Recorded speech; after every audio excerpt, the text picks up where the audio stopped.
আপনারা শুনছেন horror suspicious point.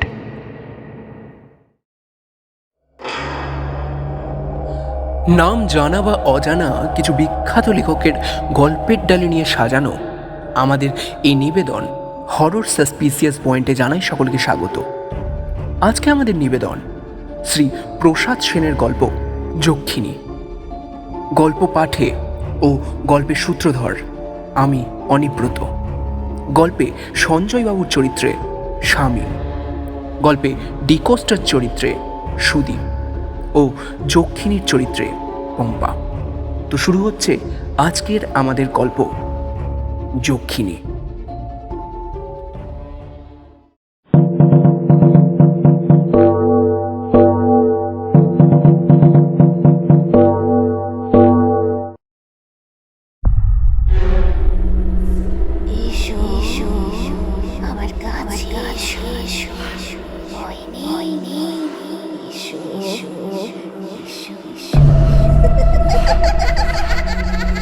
Sir একবার উঠবেন স্যার, স্যার একবার উঠবেন স্যার।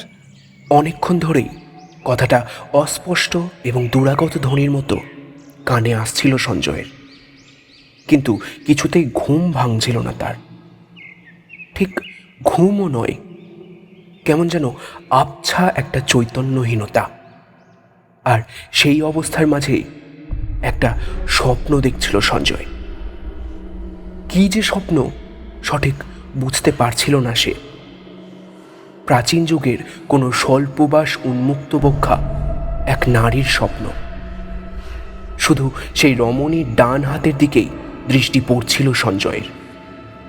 অনেক অলংকার সমৃদ্ধ সেই হাত নৃত্যের তালে তালে যেন তাকে ডাকছে। এই সময় ভূতাত্ত্বিক সমীক্ষা ক্যাম্পের দ্বিতীয় প্রধান অ্যালবার্ট ডিকোস্টার ডাক সে শুনতে পায়। স্যার একবার উঠবেন স্যার, স্যার একবার উঠবেন স্যার। চোখ মেলে সঞ্জয় দেখল ডিকোস্টার মুখ।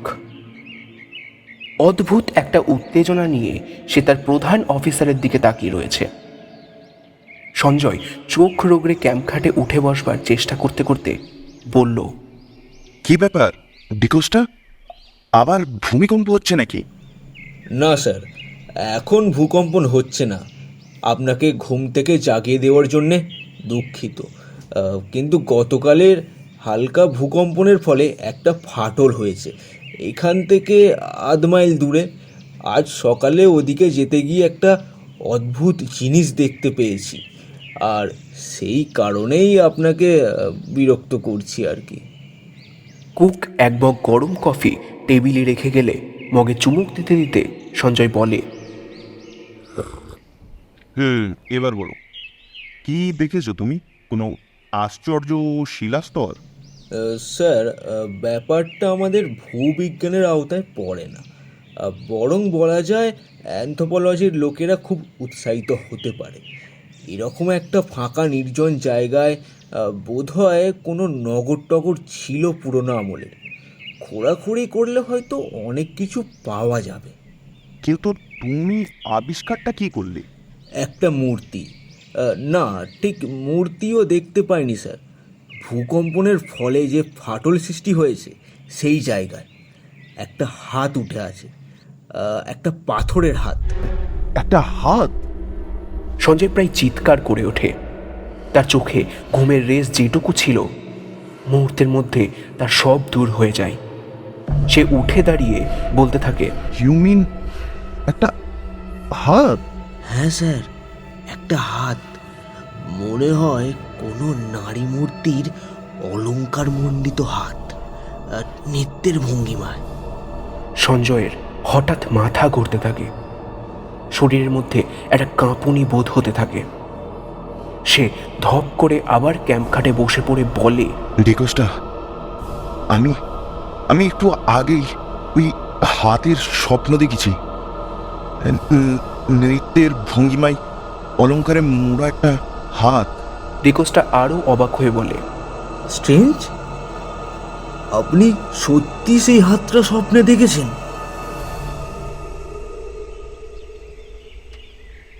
এবার উঠে দাঁড়ায় সঞ্জয়, বলল, 1 মিনিট দাও, আমি তৈরি হইনি। ওখানে জিপে করে যাবে তো? বেশ, চলো দেখি আসি ব্যাপারটা।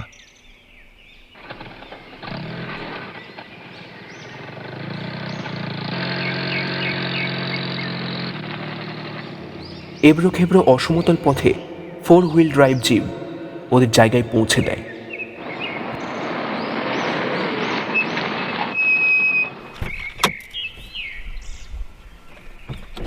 দুজনেই গাড়ি থেকে নেমে দ্রুত ফাটলটার কাছে যায়। ডিকোসটা সাবধান করে, অত কাছে এগোবেন না স্যার, ফাটলটা খুব ডেঞ্জারাস মনে হচ্ছে। আরে, এই হাতটা দেখছি আরও অনেকটা উঠে এসেছে। একটু আগে শুধু হাতের পাতা থেকে কোনই পর্যন্ত দেখে গেছি, এখন দেখছি কাঁধও দেখা যাচ্ছে। স্যার, কি হলো আপনার? আপনি কি অসুস্থ বোধ করছেন? সঞ্জয় যেন আর দাঁড়াতে পারছিল না। ও সমস্ত অনুভূতি ভোঁতা করে কানের মধ্যে বাজছিল নূপুরের কিনকিনি। সঞ্জয় কি তাহলে ভুল দেখল? মনে হলো কাঁধ পর্যন্ত সমস্ত হাতটা আন্দোলিত হচ্ছে আর আর তাকে ডাকছে।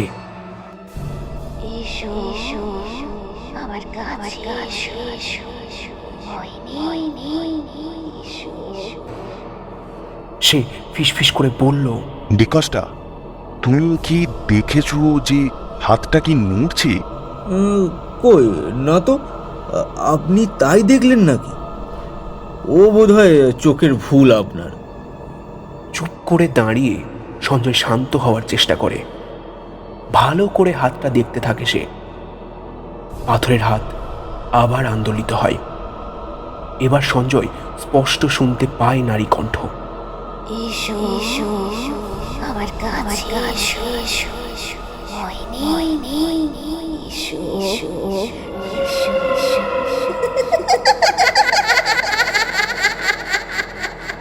সেই ভাষা তাকে কাছে ডাকছে। এই আহ্বান বুঝতে কোনো ভাষাতত্ত্ববিদের প্রয়োজন হয় না। সঞ্জয়ের সমস্ত শরীর কাঁপতে থাকে। ডিকোস্টার কাঁধ খামচে ধরে বলল, শিগগির আমাকে এখান থেকে নিয়ে চলো, এক্ষুনি নিয়ে চলো। বিস্মিত ডিকোস্টা একরকম টানতে টানতেই সঞ্জয়কে জিপে তোলে। অঞ্চলটা ছাড়িয়ে অনেকটা আসতে সঞ্জয় একটু সুস্থ বোধ করে। লজ্জিত হয়ে বলে, কেন এমনগুলো বুঝতে পারছি না। তুমি কিন্তু কিছু মনে করো না। না না, এতে মনে করবার কি আছে? বোধহয় আপনাকে আচমকা ঘুম থেকে তুলেছি বলে এমনটা হয়েছে। কিন্তু স্বপ্নের হাতটা। সঞ্জয় চুপ করে থাকে। জিপটা সেকেন্ড গিয়ারে চলার জন্য গোঁ গোঁ শব্দ করতে থাকে।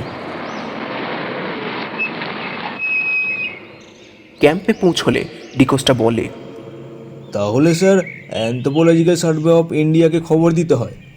না, এখন থাক, আগে আমরা একটু খোঁজ করে দেখি। খাওয়া দাওয়ার পর কতগুলো রিপোর্ট লিখে সঞ্জয় কুরিয়ারের হাতে পাঠিয়ে দিল। শরীরটা ম্যাচ ম্যাচ করছে, ঘুমও পাচ্ছে। ভেবেছিল ডিকোস্টার সঙ্গে কয়েকটা পাথরের নমুনা নিয়ে বসবে, কিন্তু ঘুমের তাগিদ বেশি করে অনুভব করাতে তাঁবুর পর্দাটা টেনে ক্যাম্প খাটে শুয়ে পড়ল সে। শুয়ে মাত্র চোখ বন্ধ করেছে, এ সময় তার শরীর আবার ঝিমঝিম করে উঠল। একটা অদ্ভুত কাঁপুনি তাকে আচ্ছন্ন করে দিল। মনে হলো তাঁবুটা যেন চরকির মতন ঘুরছে, আর সেই ঘূর্ণির মধ্যে সে দেখতে পেল নিজেকে। কিন্তু এ যেন অন্য কেউ, বেশবাস অন্যরকম। 2500 বছর আগের এক রাজপ্রাসাদের গুপ্ত কক্ষে সে দাঁড়িয়ে আছে, অজস্র মণিমাণিক্য সোনার স্তূপের সামনে দাঁড়িয়ে, আর স্বল্পবাস উন্মুক্ত বক্ষ একটি মেয়ে তার পায়ের নিচে লুটিয়ে পড়ে কাঁদছে। সর্বগুণ সম্পন্না এই মেয়েটিকে কর্ণ সুবর্ণ দেশ থেকে উচ্চ মূল্যে কিনে আনা হয়েছে যক্ষিণী করে, এইসব ধনরত্ন পাহারা দেওয়ার জন্য। সে বেরিয়ে যাওয়ার পর মুহূর্তে এই গুপ্তকক্ষের লৌহ কপাট বন্ধ হয়ে যাবে চিরদিনের মতো। আর এই মেয়েটি তিল তিল করে অনাহারে, তৃষ্ণায় ও বায়ুর অভাবে মারা যাবে। মৃত্যুর পর তার দেহ শিলীভূত হয়ে জন্ম জন্ম পাহারা দেবে এইসব অমূল্য ধনরত্ন। জন্মান্তরে আবার ভোগ করবে সেই 2500 বছর আগের সঞ্জয়। মেয়েটি খুব কাঁদছিল। তার একমাত্র শিশুপুত্রকে সে ফেলে এসেছে। অনুনয় করছে সঞ্জয়কে তাকে ছেড়ে দেওয়ার জন্য। আমাকে এখানে আটকে রাখবেন না। আমি না গেলে আমার বাচ্চাটা না খেতে পেয়ে মারা যাবে। আমাকে ছেড়ে দিন। সঞ্জয়ের মুখে ফুটেছে ক্রূর হাসি। আমাকে যেতে দিন, আমাকে আটকে রাখবেন না। আপনার দুটি পায়ে পড়ি। লাথি দিয়ে সে মেয়েটিকে সরিয়ে দিল ঘরের ভেতরে। দরজা বন্ধ করবার সময় সে শুনতে পেল মেয়েটির কান্না আর অভিশাপ। প্রেত হয়েও সে একদিন এই নিষ্ঠুরতার প্রতিশোধ নেবে। আমি এর প্রতিশোধ নেব। এই ঘরে যদি আমি মরেও যাই, তাহলেও আমি আবার ফিরে আসবো তোমাকে চিরতরে মেরে ফেলতে। তবেই আমার প্রতিশোধ পূর্ণ হবে। সঞ্জয় হা হা করে হেসে ভালো করে লোহার দরজা বন্ধ করে দিল। দরজার ওপার থেকে পুরো লোহার চাদর ভেদ করে দুমদুম শব্দ আসছে। মেয়েটি দরজা খোলবার জন্য প্রাণপণে দরজা ধাক্কাচ্ছে। শব্দটা ক্রমাগত বেড়েই চলেছে, আরও বাড়ছে।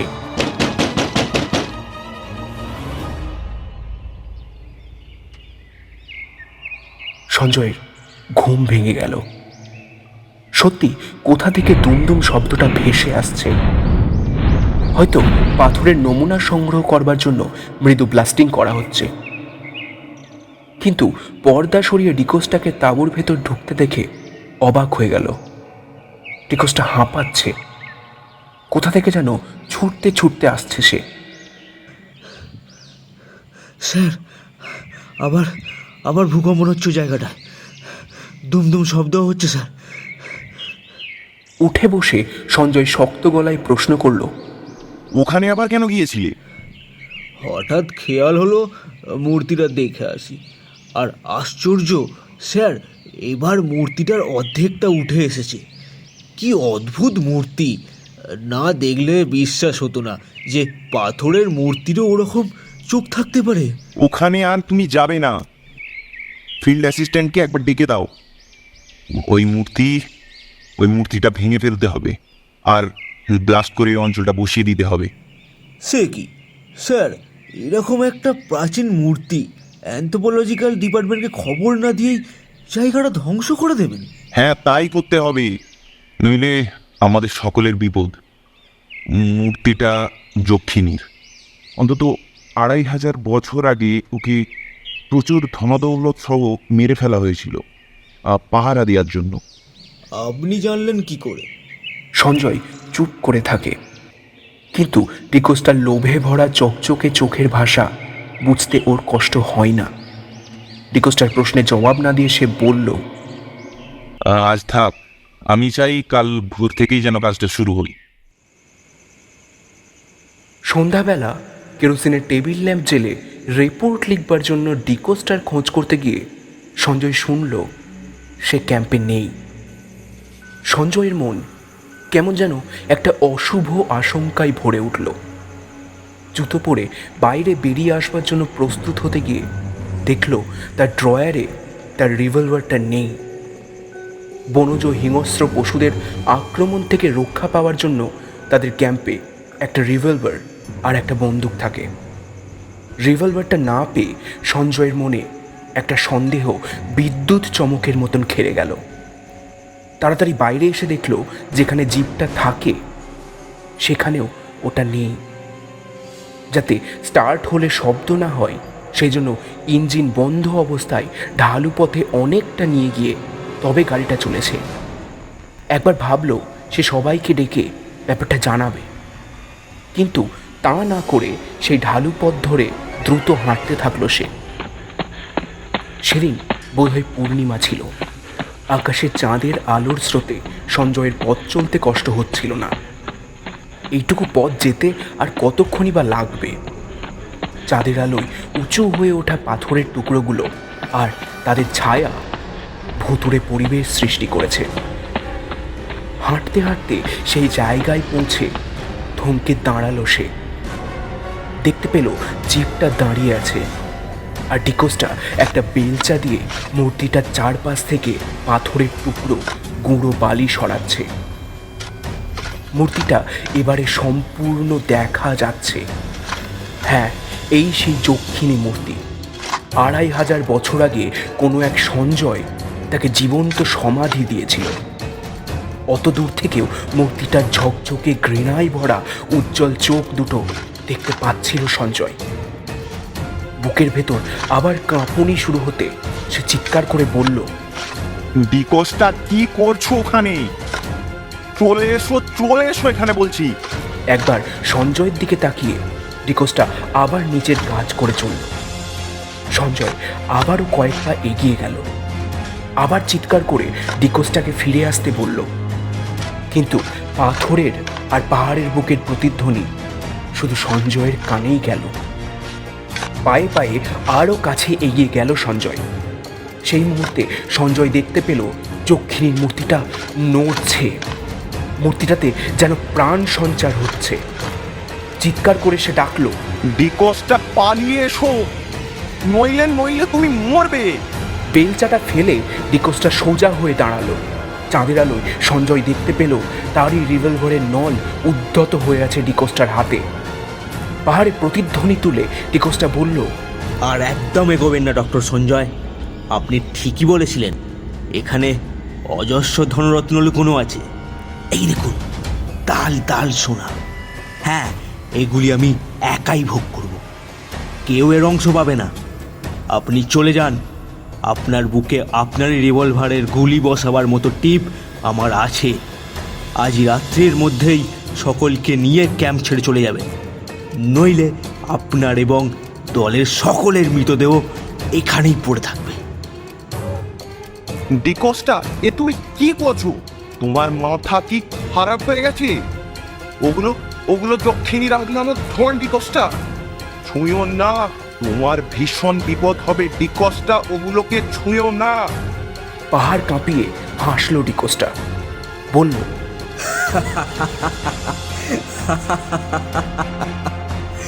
কুসংস্কার আমার বিশ্বাস নেই। আপনি চলে যান, যান বলছি। কয়েক মুহূর্ত অনড় হয়ে দাঁড়িয়ে থাকে সঞ্জয়, আর তখনই দেখতে পায় যক্ষিণী যেন প্রাণ সঞ্চার পেয়েছে। পাথরের শরীরটা যেন দুলে উঠল। মূর্তিটা এগিয়ে আসতে চাইছে,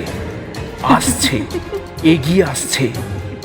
শেষবারের মতন চিৎকার করে বলল, ডিকোসটা, তাকিয়ে দেখো, যক্ষিণীটা প্রাণ পেয়েছে। পালিয়ে এসো। তখনই একটা কাঁপুনি অনুভব করলো সঞ্জয়। মাটি কাঁপছে, আবার ভূমিকম্প শুরু হয়েছে। সেই কাঁপুনি ডিকোসটাও টের পেয়েছিল। প্রচণ্ড ভয়ার্তভাবে সে ছুটতে শুরু করে। ছুটতে সঞ্জয়ের মনে হলো পেছনের যেন অনেক কিছুই ভেঙে পড়ছে। বিরাট বিরাট শব্দ করে পাথরের বুকে চিড় ধরে যাচ্ছে। দুমদুম শব্দে সব কিছু গড়িয়ে পড়ছে। আর কিছুক্ষণ ছুটবার পরই একটা পাথরে হোঁচট খেয়ে সঞ্জয় পড়ে গেল, আর সঙ্গে সঙ্গে সে জ্ঞান হারালো।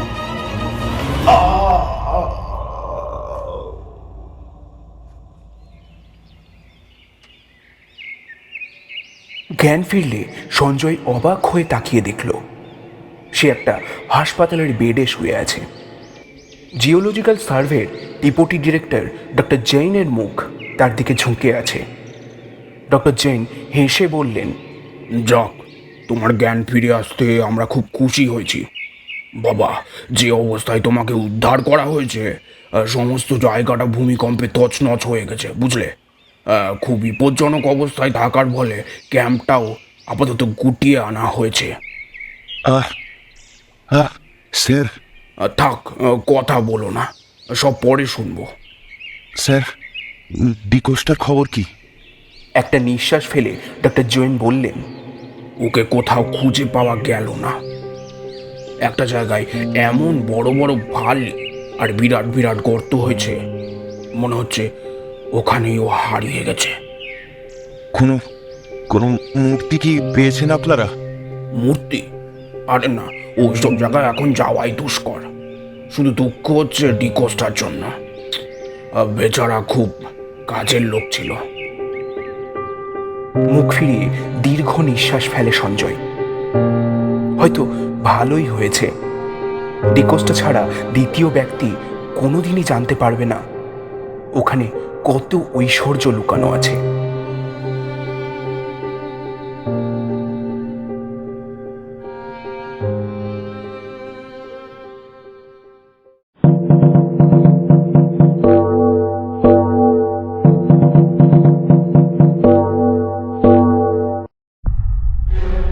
এতক্ষণ আপনারা শুনছিলেন প্রসাদ সেনের গল্প যক্ষিণী।